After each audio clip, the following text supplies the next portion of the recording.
Bon, la vidéo, c'est un peu coupé et je vais reprendre du coup sur une autre. Euh, donc du coup, par rapport à tout ça, regardez tout ce que vous pouvez faire. Vous demandez une hausse des... comment dire? Non, pardon. Excusez-moi, je suis un peu pris par l'émotion avec tout ce que j'ai vu. Vous demandez une baisse face à la hausse des prix du pétrole, au niveau des taxes, au niveau des prix en général, etc. Qu'est-ce que c'est le pétrole? Le pétrole, c'est une ressource qui est censée rester sous le sol, à des centaines de mètres sous le sol, ou peut-être des kilomètres ou des milliers de mètres. C'est censé rester sous le sol, le pétrole, naturellement. Ça a été extrait. Il y a eu des guerres pour ça, des cours financiers, etc., etc. Ça induit des moteurs à combustion qui sont dangereux, qui peuvent exploser, des émissions. Et pas que des émissions de CO2, des émissions de gaz de combustion, des émissions qui sont nocives, qui créent des nuages de pollution. La pollution, 4,8 millions de morts par an. Je vous laisse trouver ces chiffres. Et c'est environ 1 à 3 cigarettes suivant les zones où l'on est par jour respirées quand on sort en ville. C'est pour ça que je prends un masque anti-pollution. Non pas pour aller en manifestation, parce que de toute manière ça sera inefficace face au gaz lacrymogène, mais plus par rapport à la pollution. Et pendant les manifestations, en général, je préfère éviter de sortir. Car je préfère préserver ma santé. Plus je préserve ma santé, je vous le dis en mille, plus je vis longtemps. Plus je vis longtemps, plus je peux agir. Agir positivement. Plus vous allez en manifestation, plus vous vous intoxiquez. Plus vous allez au rond-point, plus vous intoxiquez au niveau des gaz d'échappement de voitures. Plus vous faites des feux, plus vous vous intoxiquez. Que ce soit un feu pour vous réchauffer, alors qu'avec la pleine conscience, on peut se réchauffer naturellement, ou que ce soit un feu, par exemple, de poubelle ou de voiture. Ce qui est totalement aberrant quand on veut faire passer un message et un mouvement positivement. Et même comme une action de toute manière, en général, ça ne sert strictement à rien. Regardez, outre les lacrymogènes, regardez par exemple tous les feux. Les feux vont se propager. Il y a eu des risques d'incendie, de bâtiments, de logements. C'est dangereux pour les gens qui habitent autour de là où vous mettez des feux. C'est criminel. Désolé de le dire ainsi, mais c'est criminel. Heureusement, il n'y a pas eu de mort à déplorer. Et encore heureux.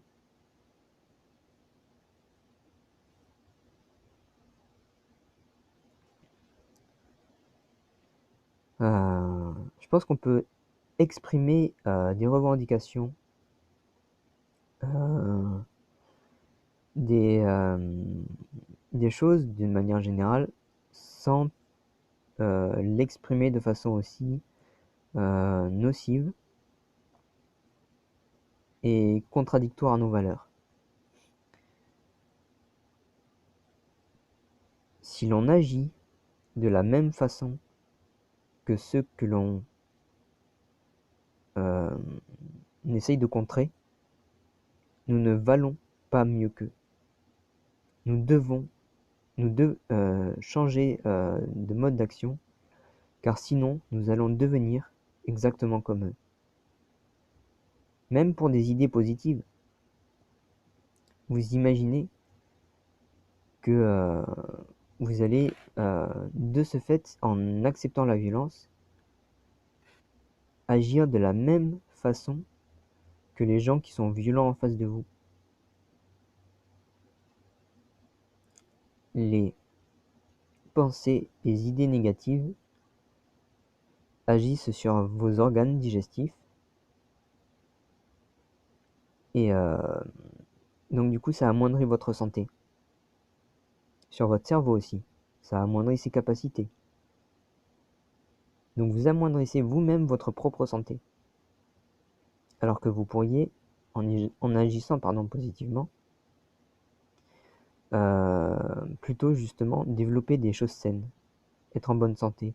Et en plus de cette mauvaise santé, par exemple, vous allez être de plus en plus sujet aux maladies et de moins en moins résistant à tout ce qu'ils utilisent comme gaz ou autre pour vous réprimer. Ou même à la nourriture de tous les jours, ou à d'autres choses, ou à la pollution, etc.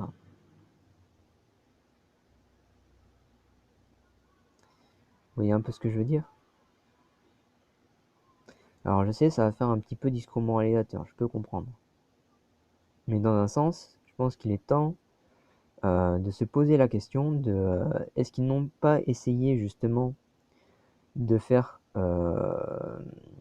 comprendre le discours moral comme quelque chose de chiant et immoral, et accepter l'immoral, comme la violence par exemple, en inversant un petit peu les choses, et faire stimuler l'ego des gens plutôt que de leur faire stimuler leur moi intérieur, plutôt qu'autre chose.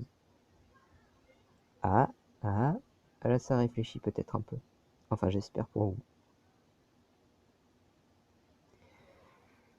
En tout cas, je suis là simplement pour donner des faits et j'espère aider les gens à ce qu'ils puissent agir positivement.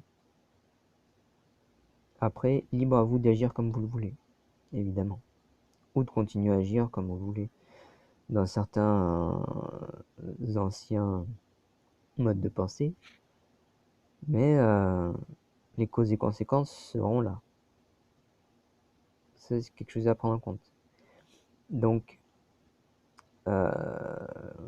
face à ces manifestations, il faut quand même toujours prendre en compte que si vous agissez de manière partiale, de manière uniquement face à ce que vous voulez, il n'y aura qu'un type de personne qui sera avec vous. Si vous agissez de façon juste, de façon neutre, impartiale, que vous aidez tout le monde à s'y retrouver, vous pourriez beaucoup plus facilement toucher absolument tout le monde. Et que tout le monde, main dans la main, s'en sorte en s'entraidant plutôt qu'en s'entretuant.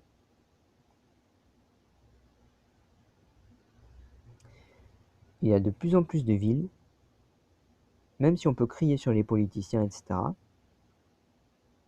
Je suis plutôt d'accord sur certains faits que ça implique. De plus en plus de villes entament des transitions écologiques et je ne sais pas non plus comment dire de cautionner certaines personnes, mais ça a fait en fait en sorte que grâce à des mouvements positifs du peuple, certaines personnes justement en, en sphère politique ont permis d'agir positivement. C'est-à-dire que quand on voit tout ce qu'ils ont fait et que ça a détruit la planète, à l'inverse, il y a de plus en plus de milliards d'arbres qui ont été plantés par des gouvernements, par des maires ou autres, dans certaines villes. Certaines villes sont de plus en plus dans des transitions totalement écologiques, comme certains pays, etc. C'est pas les manifestations qui les ont aidés. Ou alors, les manifestations, tout du moins les plus pacifiques, et celles qui étaient pour le climat. Tant que ça restait pacifique et positif. Mais la plupart du temps, c'était souvent des initiatives et des pétitions.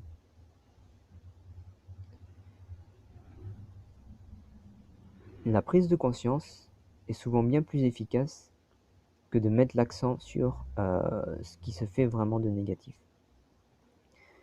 Parce que quand vous reprochez quelque chose de négatif à quelqu'un,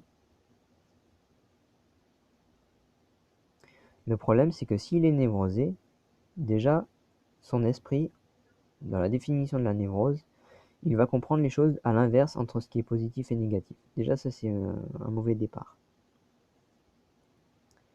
Ensuite il va le prendre de façon négative, il va vous rejeter la faute dessus, souvent sur ce qu'il fait, et il va vous reprocher aussi la façon dont vous lui dites. Si vous essayez de lui éduquer positivement, déjà il sera plus ouvert. Si vous y allez pacifiquement, d'une manière générale, les gens vont être beaucoup plus ouverts et enclins à pouvoir discuter et à pouvoir changer leur mode de pensée ou d'action, etc.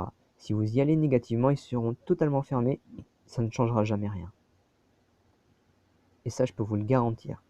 Après des années, j'ai peut-être que 30 ans, et on parle souvent beaucoup d'expérience, mais vaut-il mieux des milliers d'expériences négatives et qui ne servent à rien, ou des milliers d'expériences positives et qui servent à quelque chose, ou même juste un tout petit peu d'expériences positives face à énormément d'expériences négatives qui ne servent à rien, et d'un petit peu d'expériences positives qui servent à quelque chose. Ah, ah. Là, ça demande à réflexion et à trancher un peu. Donc voilà, je n'explique que des faits, et à vous d'y réfléchir ou pas, vous en êtes totalement libre. Donc ensuite, même si parfois c'est un petit peu, on agit pour que vous fermiez un petit peu vos gentils petits clapets, pour certains, au moins agir positivement fera changer un petit peu cette grande sphère politique, et on se voit souvent justement de plus en plus d'initiatives un peu plus positives.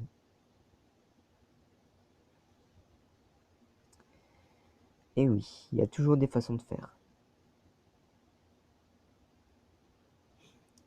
À action positive, possibilité d'action positive, ou parfois un peu de répression. À action parfaitement bénéfique, parfaitement positive, il y a souvent beaucoup plus d'actions positives et très peu d'actions négatives qui sont en opposition, face à face. Avec des actions négatives, il y aura surtout de l'action négative, très peu d'actions positives qui seront faites. Je vous demande, enfin si vous en faites le choix évidemment, encore une fois, de regarder un petit peu à quoi ça correspond dans tout ce qui a été fait à travers le monde. Est-ce que les réels changements, par exemple, ont été faits par ces soi-disant révolutions qui ont fait stagner le peuple dans certaines choses négatives, d'acquis sociaux qui ont été enlevés, etc. Ou est-ce que les petits changements, ce serait peut-être pas un petit peu plus, ou justement si un petit peu plus, pour parler positivement, des personnes qui, comme Gandhi, peut-être prendre d'autres aussi exemples, euh, Mandela, ou Einstein, ou par exemple Hippocrate, n'importe quel inventeur, comme De Vinci ou d'autres, des personnes très intelligentes, très positives, qui ont amené à la compréhension de l'univers et des choses, comment elles fonctionnent dans la vie. Oh, mais regardez l'avancée psychologique, spirituelle, sociétale, sociale, sociabilité, des actions de tous les jours, au niveau de tout ce que cela a pu faire dans euh, la vie de tous les jours, dans la société en général. Est-ce que ces personnes-là ne vous donnent pas un peu plus d'espoir pour pouvoir changer les choses, plutôt que toutes ces choses négatives qui amènent à la guerre, qui vous font vous morfondre, et qui après n'amènent que mort et désolation?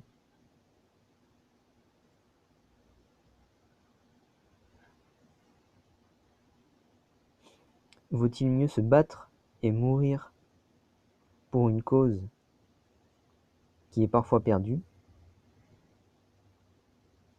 à cause du mode d'action et pas forcément à cause de la cause en elle-même, et de ne plus pouvoir agir pendant des années, des dizaines d'années de vie en plus que l'on pourrait encore développer, ou agir positivement et vivre le plus longtemps possible pour pouvoir continuellement agir à changer le monde? Vaut-il mieux arrêter de vouloir des enfants à cause de ce monde, ou plutôt vouloir des enfants et leur inculquer des bonnes valeurs, pour que, après notre mort, pendant que l'on vit encore, on puisse tous continuer à agir positivement? Ah, peut-être que là, avec un peu de réflexion, avec un petit peu de sang-froid, avec un petit peu de pause dans le cerveau, on se rend compte que agir, c'est une chose. Agir sans réfléchir, ça amène à de l'ignorance, et donc à des bêtises, à des erreurs. Ne faire que réfléchir, ça amène à ne jamais agir. Agir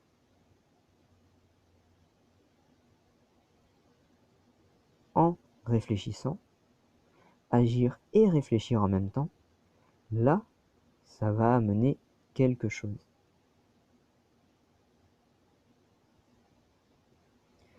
Regardez tout ce qu'a fait certaines anciennes techniques d'agriculture. Ça a détruit les sols, la biodiversité, etc. De plus en plus d'agriculteurs, certes, certains vont aller contre Monsanto, ou d'autres, et vont obtenir parfois réparation ou pas. Et le plus souvent, c'est ou pas. Il y en a eu très peu qui ont obtenu réparation. De plus en plus d'agriculteurs agissent positivement et développent l'agroforesterie, la permaculture, le bio, etc. Il y a de plus en plus de gens qui vont pouvoir vivre sainement comme ça. Plus il y aura de gens positifs qui vont agir positivement, sainement, sur de l'agriculture bio, moins il y aura d'autres choses négatives. Et oui. Pensez à, si vous l'avez vu, cette mythologie, cette métaphore un petit peu sur les loups d'une certaine ancienne civilisation. Dans la vie, il y a deux loups en chaque personne. Un loup blanc, un loup noir. Alors j'espère, ce n'est juste une image par rapport au yin et au yang et pas par rapport à la couleur de peau, hein, ou d'autres idées, etc. Soit vous nourrissez le loup blanc, qui va être positif, soit vous nourrissez le loup noir qui est négatif en vous.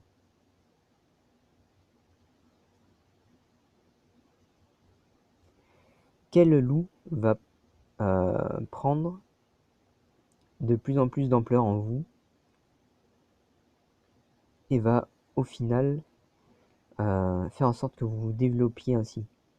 C'est celui que vous nourrissez le plus. Je vous conseille, en votre âme et conscience, de nourrir ce loup positif plutôt que l'autre.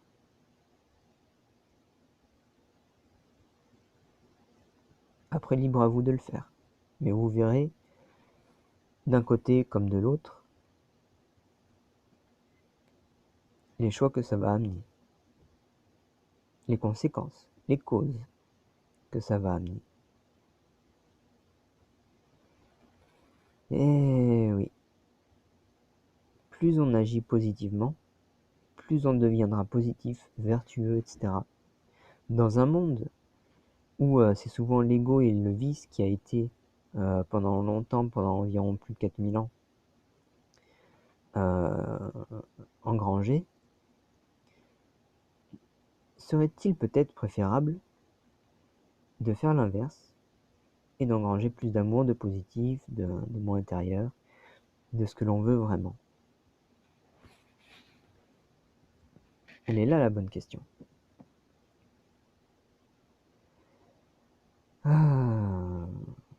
Donc du coup, face à ces manifestations, vous pouvez toujours agir selon ce que vous voulez demander. Vous pouvez agir positivement. Posez-vous les questions de absolument toutes les causes à conséquences de tout ce que ça a fait par le passé, de tout ce que ça fait pendant le présent, et de tout ce que ça fera pendant le futur. De tous les modes d'action possibles et imaginables.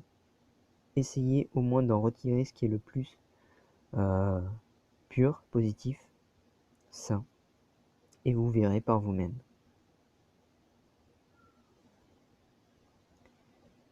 Donc, plus on est dirigé vers la violence, plus on est inconscient, plus on est égocentrique, plus on est violent, plus on est en autodestruction, plus on est malade. À l'inverse, plus on est sain, plus on est pacifique, plus on est dans le bien-être, la joie, la santé, le positif en général, la vertu, plutôt que le vice.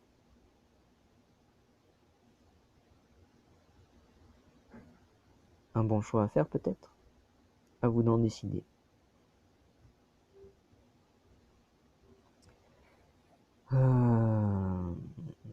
Donc ensuite, pour parler un petit peu de toutes ces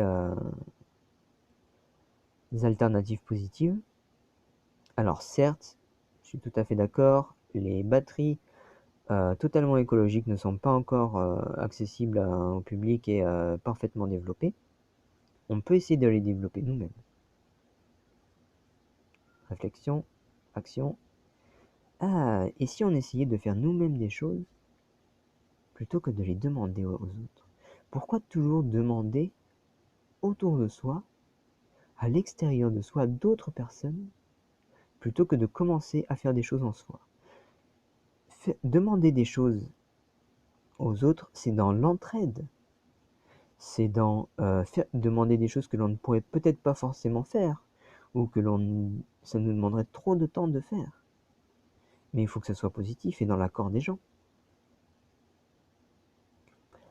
Mais en général, on passe toujours d'abord par soi, avant que l'on peut faire des choses. Et c'est seulement quand on n'arrive plus à faire ces choses seulement par soi-même, face à certains faits, certaines causes et conséquences, que ensuite, après, on peut demander l'aide des autres. Et c'est là où est l'entraide réelle, vraie.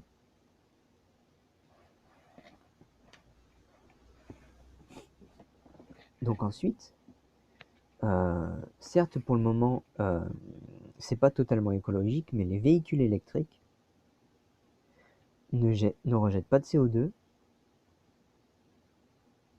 et ne rejettent pas de gaz nocifs. Déjà, ça éviterait les nuages immenses de pollution autour des villes et on pourrait vivre avec un air un minimum pur. Prenez moins l'avion, prenez peut-être plus la voiture, ça fera le même changement. Et oui, alors peut-être après pour aller loin, ça vous prendra sûrement plus de temps. Ou pas, peut-être parce que certains voyages sont faits avec des escales qui sont ultra longues.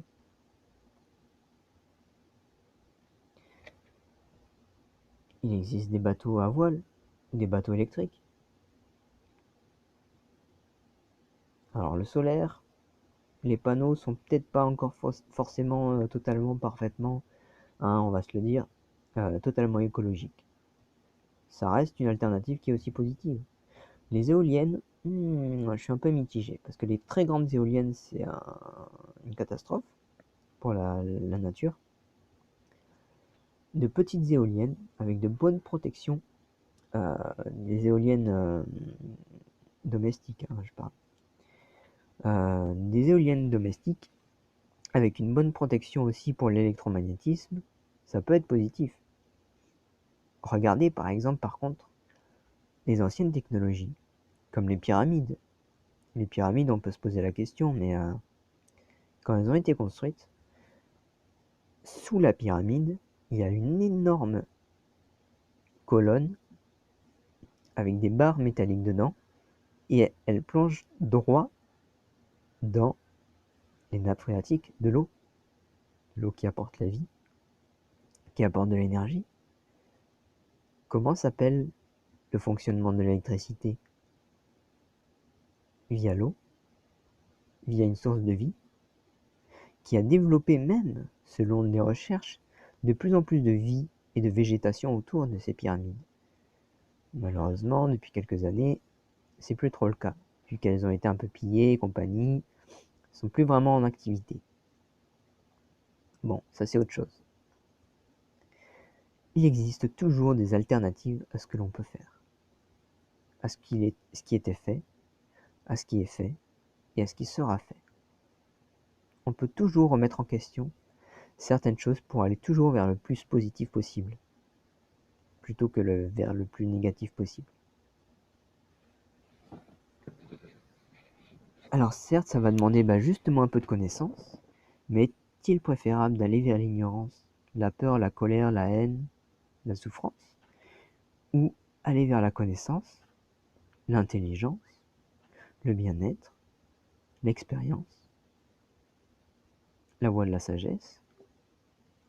Ah, et là, on élève un petit peu le débat à un échange de connaissances. Regardez le côté négatif et positif de la chose. Le débat, quand on parle à quelqu'un, c'est essayer de battre l'autre. Pourquoi battre l'autre? À quoi ça sert? Se sentir supérieur? Augmenter son ego? Regardez l'échange de connaissances. Là, est-ce qu'on serait peut-être un petit peu plus dans le respect justement de l'autre? Ah, on donne des informations à quelqu'un, cette personne nous donne des informations. Exactement comme dans le débat, mais de façon un peu plus positive. C'est-à-dire que cette personne-là va nous donner des informations. On réfléchit par rapport à soi-même, comment on fonctionne en niveau réflexion, etc. Sur ses idées. On prend ce qui est bon, ce qui est mauvais, et on agit positivement.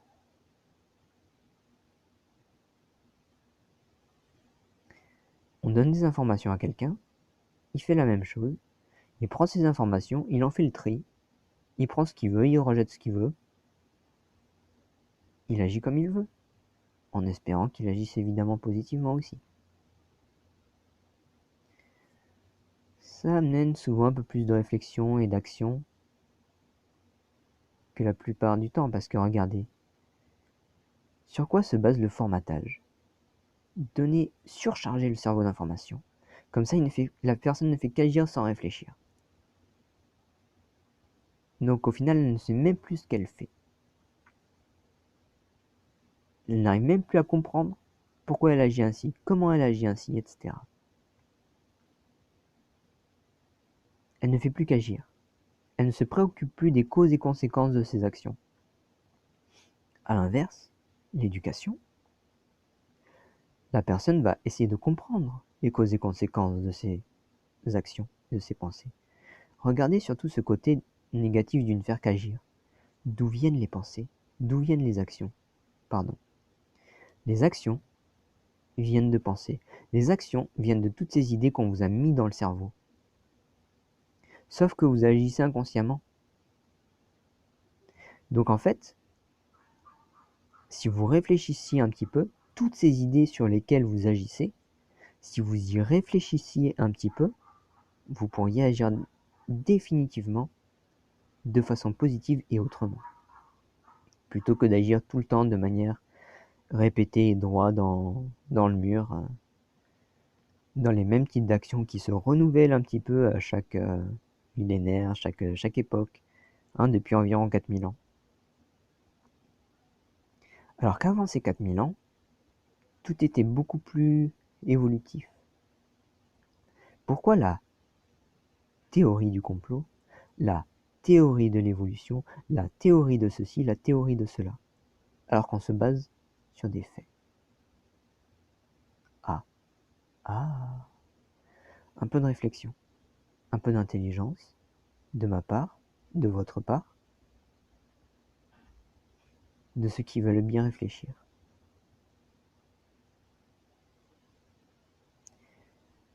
La plupart des soi-disant théories, la plupart, parce qu'il existe aussi certaines théories qui sont un petit peu absurdes, sont en fait des faits qui ont été tournés sous forme de théorie pour décrédibiliser la théorie, pour amener vers de l'ignorance plutôt que de la connaissance.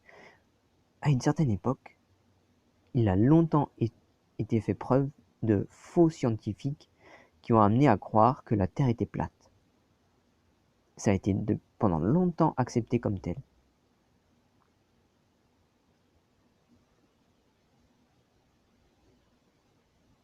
C'est une théorie, la Terre qui est plate.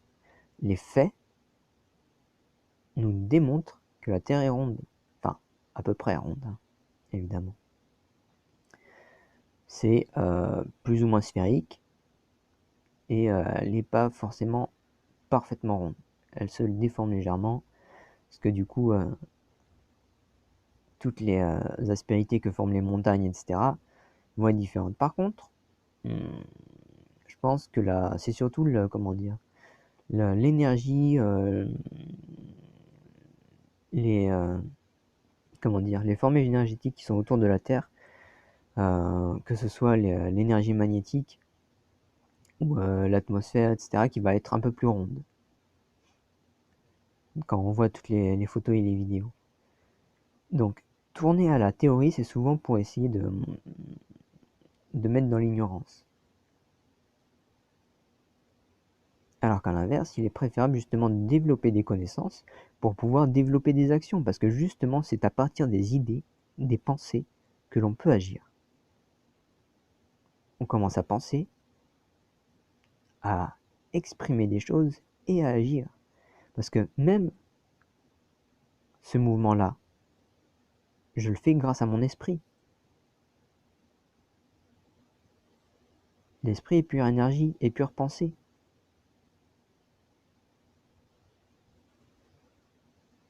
Enfin, pure pensée. Pour les actions. L'esprit, c'est pas une pensée. Je me suis un peu mal exprimé et je le reconnais. Donc vous voyez, je fais exprès comment dire, d'exprimer des choses pour montrer qu'il est toujours bon aussi de savoir se remettre en question. Pourquoi toujours agir d'une certaine manière et continuer ainsi, plutôt que de se remettre en question?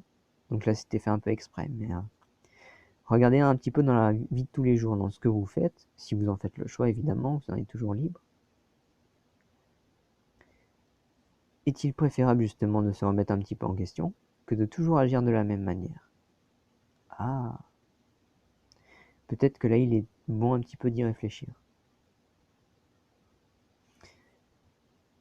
Les mêmes causes amèneront toujours à des mêmes conséquences, quelle que soit la manière dont elles sont faites. De nouvelles causes amèneront de nouvelles conséquences, c'est aussi simple que ça.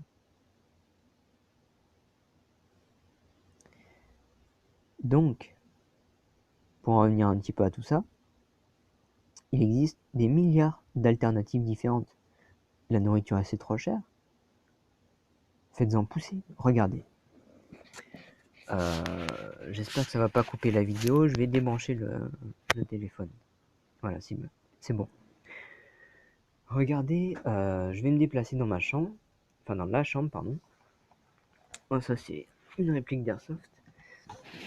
Par mon grand frère. Regardez, par exemple, cet espace. Cet espace où l'on ne va jamais. Cet espace où, par exemple, la porte, vous pouvez l'ouvrir et à la limite, pour passer, on peut garder la porte dans un certain axe. On peut aussi, par exemple là, par rapport à la nourriture, mettre une petite plante.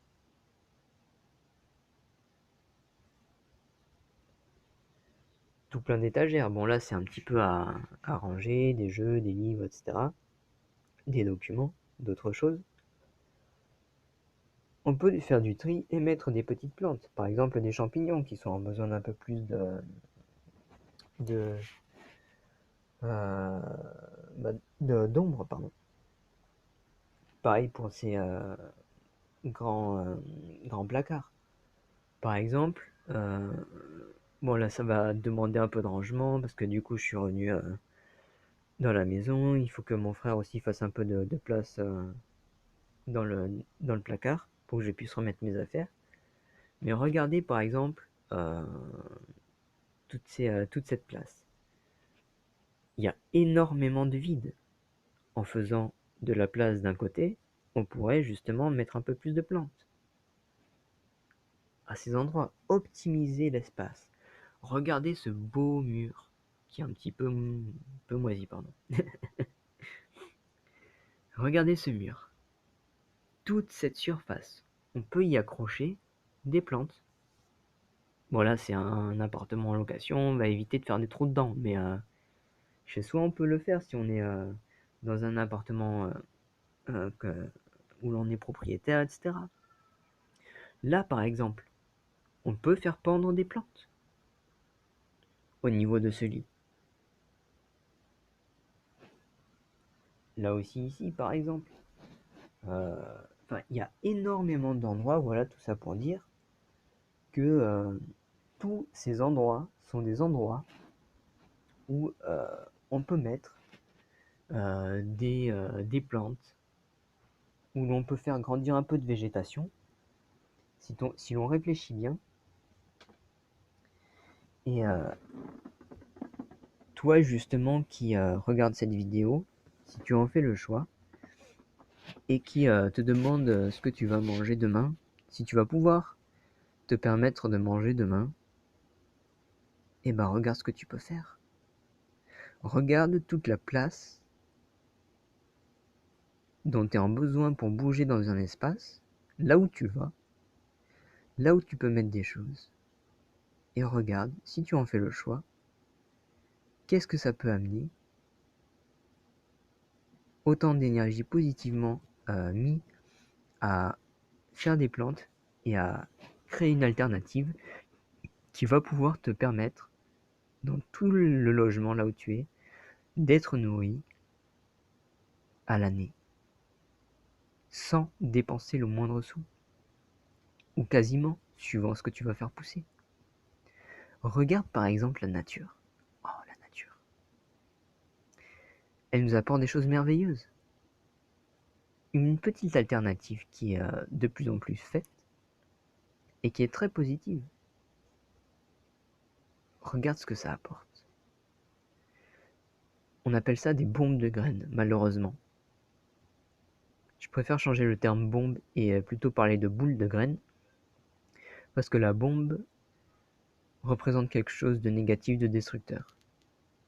A l'inverse, la sphère de graines va plutôt représenter quelque chose comme la terre, quelque chose de créateur, d'amener la vie.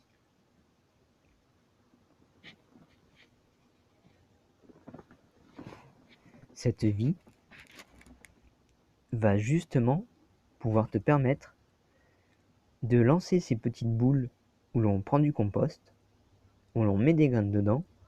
On peut légèrement les recouvrir d'argile ou pas. De préférence, c'est un petit peu dommage de mettre de l'argile dans le sens où normalement c'est très en dessous du sol. Parce que le sol, en fait, la matière organique en décomposition. Ensuite, il y a une toute petite couche d'humus qui est encore en décomposition et qui va continuer à former le sol. Et ensuite, après, en dessous du sol, vous avez toute la partie, en fait, justement, de la terre, de l'argile, etc. Les plantes se développent au niveau du sol, normalement. Donc, du coup, dans cette partie que l'on peut considérer comme de l'humus, du compost, toute cette partie organique, où elle va pouvoir puiser tous les nutriments possibles. Donc dans vos plantations, un petit conseil, mettez du compost plutôt que de la terre.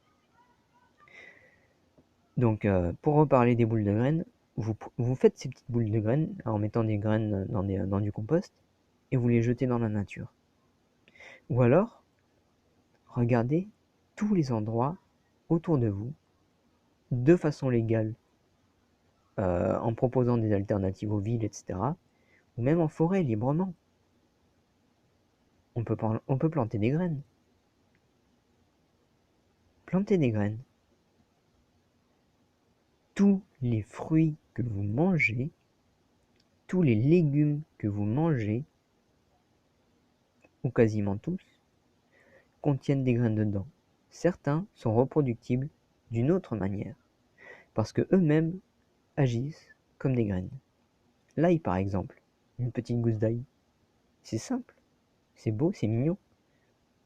Trempez-la dans l'eau, si vous en faites le choix évidemment. Vous en êtes toujours libre de faire les choses. Si vous la mettez dans l'eau, une petite racine va commencer à pousser. Un petit germe va commencer à pousser. Vous pourrez la replanter en terre. Vous pouvez directement la planter dans du sol, pardon. Vous pouvez directement la mettre dans du compost et elle donnera quelque chose. C'est aussi simple que ça. Ce que j'aime bien faire, je suis en ville pourtant. J'ai sur le balcon 3 bacs de plantes, 2 grands et un petit. Ça va peut-être pas forcément me suffire pour l'année, mais au moins ça va être un tout petit peu de dépenses en moins déjà dans un budget. Ça va être un changement. J'espère pouvoir arriver à trouver un logement où je vais pouvoir m'épanouir, qui serait sûrement un logement personnel, où je vais pouvoir faire ça de manière annuelle et de manière